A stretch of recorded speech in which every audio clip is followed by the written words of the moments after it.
Welcome ಬಾ. ಇನ್ನು ಬೆಂಗಳೂರಲ್ಲಿ ಡೆಲಿವರಿ ಬಾಯ್ ಕಿರಿಕ್, ಇವನು ಡೆಲಿವರಿ ಹುಡುಗನ ರೌಡಿನ ಡೆಲಿವರಿ ಅಡ್ರೆಸ್ ಸರಿ ಇಲ್ಲ ಅಂತ ಗಲಾಟೆ ಮಾಡಿಬಿಟ್ಟಿದ್ದಾನೆ.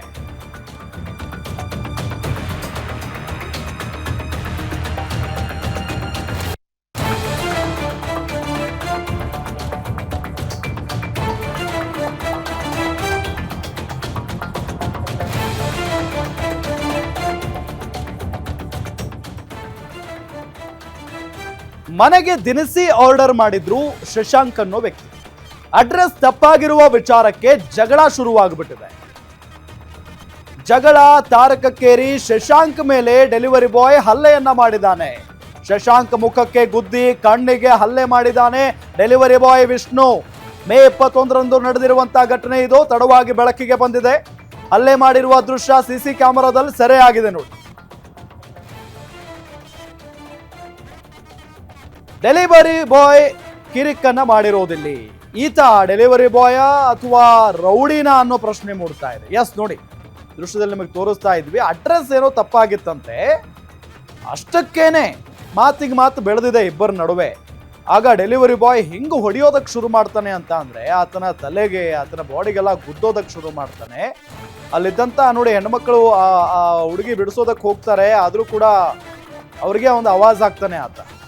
ನೋಡಿ ಅಲ್ಲಿ ಹೆಂಗ್ ಹೊಡಿಯುತ್ತಾನೆ ಅಂತ ಅಂದ್ರೆ ರೌಡಿನ ಆಯ್ತಾ ಮಾಡ್ತಾ ಇರೋದು ಡೆಲಿವರಿ ಬಾಯ್ ಕೆಲಸ. ಆದ್ರೆ ಇಲ್ಲಿ ನೋಡಿದ್ರೆ ರೌಡಿ ತರ ವರ್ತನೆ ಮಾಡಿದಾನೆ ಈತ. ಅಲ್ಲಿರುವಂತ ಇಬ್ರು ಹೆಣ್ಮಕ್ಳು ಬಿಡಿಸೋದಕ್ಕೆ ಪ್ರಯತ್ನ ಪಡ್ತಾ ಇದ್ದಾರೆ, ಆದ್ರೂ ಕೂಡ ಆ ವ್ಯಕ್ತಿ ಮಾತ್ರ, ಆ ಡೆಲಿವರಿ ಬಾಯ್ ಮಾತ್ರ ಬಿಡ್ತಾ ಇಲ್ಲ.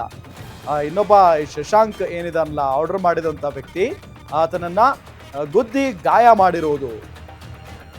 ಡೆಲಿವರಿ ಬಾಯ್ ವಿಷ್ಣುವರ್ಧನ್, ಈತನ ಹೆಸರು ವಿಷ್ಣುವರ್ಧನ್ ಅಂತೆ. ಈತ ಗ್ರಾಹಕನ ಮೇಲೆ ಹಲ್ಲೆಯನ್ನ ಮಾಡಿದ್ದಾನೆ. ಮನೆಗೆ ದಿನಸಿ ಆರ್ಡರ್ ಮಾಡಿದ್ದ ಶಶಾಂಕ್ ಅನ್ನೋ ವ್ಯಕ್ತಿ, ಅಲ್ಲಿ ಹೊಡೆಸ್ಕೊಳ್ತಾ ಇದ್ದಾನಲ್ಲ ಆತನೇ ಶಶಾಂಕ್. ಅಡ್ರೆಸ್ ತಪ್ಪಾಗಿರುವ ವಿಚಾರಕ್ಕೆ ಜಗಳ ಶುರುವಾಗ್ಬಿಟ್ಟಿದೆ. ಏನೋ ಅಡ್ರೆಸ್ ತಪ್ಪಾಗಿ ಹಾಕಿದ್ದಾರೆ ಶಶಾಂಕ್. ಆ ವಿಚಾರಕ್ಕೆ ಸಂಬಂಧಪಟ್ಟಂತೆ ಇಬ್ಬರ ನಡುವೆಯೂ ಕೂಡ ಮಾತಿನ ಚಕಮಕಿ ಬೆಳೆದಿದೆ. ಜಗಳ ತಾರಕಕ್ಕೇರಿ ಶಶಾಂಕ್ ಮೇಲೆ ಡೆಲಿವರಿ ಬಾಯ್ ಹಲ್ಲೆ ಮಾಡೋದಕ್ಕೆ ಶುರು ಮಾಡಿಬಿಟ್ಟಿದ್ದಾನೆ. ಆ ದೃಶ್ಯವನ್ನ ಗಮನಿಸಬಹುದು. ಏನೋ ದೊಡ್ಡ ರೀಸನ್ ಅನ್ನೋ ತರ ಹೊಡೆದಾಡೋಕೆ ಶುರು ಮಾಡ್ಬಿಟ್ಟಿದ್ದಾನೆ. ಅಡ್ರೆಸ್ ತಪ್ಪಾದ್ರೆ ಏನಾಯ್ತು, ಫೋನ್ ನಂಬರ್ ಇರುತ್ತೆ, ಫೋನ್ ನಂಬರ್ ಮುಖೇನ ಮಾತಾಡ್ಕೊಂಡು ಇಲ್ಲಿದೆ ಅಂತ ಹೇಳ್ತಾರಪ್ಪ. ಅದನ್ನ ಬಿಟ್ಟು ಈ ರೀತಿಯಾಗಿ ಒಬ್ಬ ಡೆಲಿವರಿ ಬಾಯ್ ಆರ್ಡರ್ ಮಾಡಿದಂತ ಗ್ರಾಹಕನ ಮೇಲೆ ಹಲ್ಲೆ ಮಾಡೋದು ಎಷ್ಟರ ಮಟ್ಟಿಗೆ ಸರಿ? ಈಗಾಗಲೇ ಆ ಡೆಲಿವರಿ ಬಾಯ್ ಮೇಲೆ FIR ಕೂಡ ದಾಖಲಾಗಿದೆ. FIR ಪ್ರತಿಯನ್ನ ಕೂಡ ನಿಮಗೆ ಸ್ಕ್ರೀನ್ ಮೇಲೆ ನಾವು ತೋರಿಸ್ತಾ ಇದ್ದೀವಿ. ಇಂಥವ್ರನ್ನೆಲ್ಲ ಸುಮ್ಮನೆ ಬಿಡಬಾರ್ದು. ಇತ್ತೀಚಿನ ದಿನಗಳಲ್ಲಿ ಹೆಂಗಾಗ್ಬಿಟ್ಟಿದೆ ಅಂತ ಅಂದ್ರೆ ಬಹಳ ಒಳ್ಳೆ ಡೆಲಿವರಿ ಬಾಯ್ಗಳಿದ್ದಾರೆ, ಆಟೋ ಚಾಲಕರಿದ್ದಾರೆ. ಆದರೆ ಅಂಥವರ ಹೆಸರುಗಳನ್ನ ಕೆಡಿಸೋದಕ್ಕೆ ಇಂಥವ್ರಿದ್ದಾರೆ. ಕೆಲವೊಂದಿಷ್ಟು ಆಟೋ ಚಾಲಕರು ಬಹಳ ಒಳ್ಳೆ ರೀತಿಯಲ್ಲಿ ನಡ್ಕೊಳ್ತಾರೆ, ಕೆಲವೊಂದಿಷ್ಟು ಡೆಲಿವರಿ ಬಾಯ್ಗಳು ಒಳ್ಳೆ ರೀತಿಯಲ್ಲಿ ನಡ್ಕೊಳ್ತಾರೆ. ಆದರೆ ಇಂಥವರಿಂದ ಅವರೆಲ್ಲರಿಗೂ ಕೂಡ ಕೆಟ್ಟ ಹೆಸರು. 21ನೇ ತಾರೀಕು ನನ್ನ ಹೆಂಡತಿ ಝೆಪ್ಟೋ ನಲ್ಲಿ ಆರ್ಡರ್ ಮಾಡ್ತಾಳೆ. ಝೆಪ್ಟೋ ಡೆಲಿವರಿ ಬಾಯ್ ವಿಷ್ಣುವರ್ಧನ್ ಅಂತ ಸಾಮಾನ್ ಎತ್ಕೊಂಡ್ ಬರ್ತಾನೆ. ಸಾಮಾನ್ ಎತ್ಕೊಂಡ್ ಬಂದ್ರೆ ಅವನು ನನ್ನ ನಾದ್ನಿ ಇಸ್ಕೊಳಕ್ಕೆ ಅಂತ ಹೋಗ್ತಾಳೆ. ಇಸ್ಕೊಳಕ್ಕೆ ಅಂತ ಹೋದಾಗ ಅಡ್ರೆಸ್ ತಪ್ಪಾಗಿದೆ ಅಂತ ಅವ್ನ ಬಾಯಿಗೆ ಬಂದಂಗ್ ಮಾತಾಡಕ್ ಶುರು ಮಾಡ್ತಾನೆ. ಯಾಕಪ್ಪ ಮನೆ ಮುಂದೆ ಬಂದಿರೋ ಇದು ಬಾಯ್ ಈ ತರ ಬಾಯಿಗೆ ಬಂದಂಗ್ ಮಾತಾಡ್ತಾ ಇದ್ದಾನೆ ಅಂತ ನೋಡೋಣ ಅಂತ ಹೋಗ್ಬಿಟ್ಟು ನಾನು ಸ್ವಲ್ಪ ಜೋರಾಗಿ ಮಾತಾಡಿದೆ. ಜೋರಾಗಿ ಮಾತಾಡಿದಕ್ಕೆ ಆಲ್ ಆಫ್ ಅ ಸಡನ್ ನನಗೆ ಹೊಡೆದ್ಬಿಟ್ಟು ಈ ತರ ನನ್ನ ಸ್ಥಿತಿಲಿ ಇದ್ದೀನಿ. ಇವಾಗ ಡಾಕ್ಟರ್ ಹತ್ರ ನಾನು CT ಸ್ಕ್ಯಾನು ಪ್ರತಿಯೊಂದು ಎಲ್ಲ ಮಾಡಾಗಿದೆ. ಅವ್ರು ಏನಂತ ಹೇಳ್ತಾ ಇದಾರೆ ಅಂದ್ರೆ ಕಣ್ ಕೆಳಗಡೆ ಮೂಳೆ ಮುರಿದೋಗಿದೆ, ಇನ್ನೊಂದು ವಾರದಲ್ಲಿ ಅದು ರಿಸಾಲ್ವ್ ಆಗದೆ ಹೋದ್ರೆ ಆಪರೇಷನ್ ಮಾಡ್ಬೇಕಾಗತ್ತೆ ಅಂತ ಹೇಳ್ತಾ ಇದ್ದಾರೆ. ನಾನು ಪೊಲೀಸ್ ಸ್ಟೇಷನ್ಗೂ ಹೋಗಿ FIR ಮಾಡಾಗಿದೆ. ದಯವಿಟ್ಟು ನನಗೆ ಹೆಲ್ಪ್ ಮಾಡಿ, ಐ ನೀಡ್ ಜಸ್ಟಿಸ್.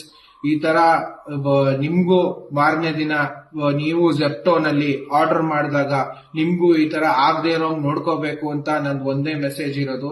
ಅದಕ್ಕೋಸ್ಕರನೇ ನಾನು ಈ ವಿಡಿಯೋ ಮಾಡಿ ಹಾಕ್ತಾ ಇರೋದು. ದಯವಿಟ್ಟು ನನಗೆ ಹೆಲ್ಪ್ ಮಾಡಿ. ಇದೇ ವಿಚಾರಕ್ಕೆ ಸಂಬಂಧಪಟ್ಟಂತೆ ಡೀಟೇಲ್ಸ್ ಕೊಡ್ತಾರೆ ನಮ್ಮ ಮೆಟ್ರೋ ರಿಪೋರ್ಟರ್ ಚರಣ್. ಯಾವಾಗ ಆಗಿರುವಂತಹ ಘಟನೆ ಇದು ಮತ್ತು ಯಾಕಾಯ್ತು? ಎಸ್ ರಾಮ್, ಪ್ರಮುಖವಾಗಿ ಜೆಪ್ಟೋ ಡೆಲಿವರಿಯ ಒಂದು ಟ್ಯಾಗ್ ಲೈನ್ ಅಂತೆ ಫಾಸ್ಟೆಸ್ಟ್ ಎಕಾನಮಿ ಫಾಸ್ಟೆಸ್ಟ್ ಡೆಲಿವರಿ ಅನ್ನುವಂತೆ 10 ನಿಮಿಷಗಳಲ್ಲಿ ಡೆಲಿವರಿ ಮಾಡುವಂತಹ ಒಂದು ನಿಯಮವನ್ನ ಡೆಲಿವರಿಗೆ ಬಾಯ್ಸ್ಗೆ ಹಾಗೆ ಗ್ರಾಹಕರಿಗೆ ಒಂದು ಸಂದೇಶವನ್ನ ರವಾನಿಸಿತ್ತು. ಅದೇ ರೀತಿಯಾಗಿ ಡೆಲಿವರಿ ಬಾಯ್ಸ್ಗೆ ಪ್ರಮುಖವಾಗಿ ಇದರಿಂದ ಒಂದು ರೀತಿಯಾದಂತಹ ಸ್ಟ್ರೆಸ್ ಆಗ್ತೈತೆ. ಯಾಕಂತ ಹೇಳಿದ್ರೆ ಬೆಂಗಳೂರಿನ ಪ್ರಮುಖ ಒಂದು ಟ್ರಾಫಿಕ್ ನಿಂದ 10 ನಿಮಿಷದಲ್ಲಿ ಡೆಲಿವರಿ ಮಾಡ್ಲಾಗ್ತಾ ಇರಲಿಲ್ಲ.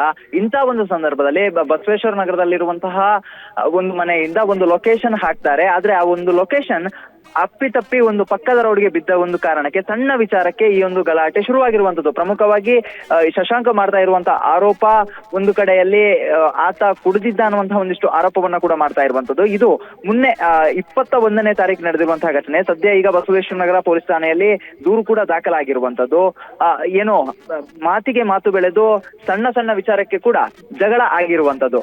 ಇನ್ನು ಈ ಒಂದು ಜಗಳದ ರೀತಿಯಲ್ಲಿ ಜೆಪ್ಟೋ ಹುಡುಗ ಏನಿದ್ದಾನೆ ಶಶಾಂಕ್ಗೆ ಸರಿಯಾಗಿ ಹೊಡೆದಿರುವಂತದ್ದು. ಈ ಒಂದು ಹೊಡೆತಕ್ಕೆ ಶಶಾಂಕ್ನ ಕಣ್ಣಿನ ಕೆಳಭಾಗದಲ್ಲಿರುವಂತಹ ಮೂಳೆ, ಅದೇ ರೀತಿಯಾಗಿ ಕಣ್ಣಿನ ಒಳಭಾಗದಲ್ಲಿ ರಕ್ತ ಹೆಪ್ಪುಗಟ್ಟಿ ಸಂಪೂರ್ಣವಾಗಿ ಕಣ್ಣಿನ ದೃಷ್ಟಿ ಕೂಡ ಕಳೆದುಕೊಳ್ಳುವಂತಹ ಸಾಧ್ಯತೆ ಇತ್ತು. ಆದ್ರೆ ಸ್ವಲ್ಪ ಮಟ್ಟಿನಲ್ಲಿ ಈಗ ಕಣ್ಣಿನ ಬ್ಲರ್ನೆಸ್ ಇದೆ. ಆದ್ರೆ ವೈದ್ಯರು ಹೇಳುವ ಪ್ರಕಾರ ಇದಕ್ಕೆ ಒಂದಿಷ್ಟು ದಿನಗಳ ಕಾಲಾವಕಾಶ ಬೇಕಾಗುತ್ತೆ. ಯಾವುದೇ ರೀತಿಯಾದಂತಹ ಲೈಟ್ ಅಥವಾ ಬೆಳಕಿಗೆ ಹೋಗದೆ ಇರುವಂತಹ ರೀತಿಯ ಪರಿಸ್ಥಿತಿ ಶಶಾಂಕ್ಗೆ ನಿರ್ಮಾಣ ಆಗಿರುವಂತದ್ದು.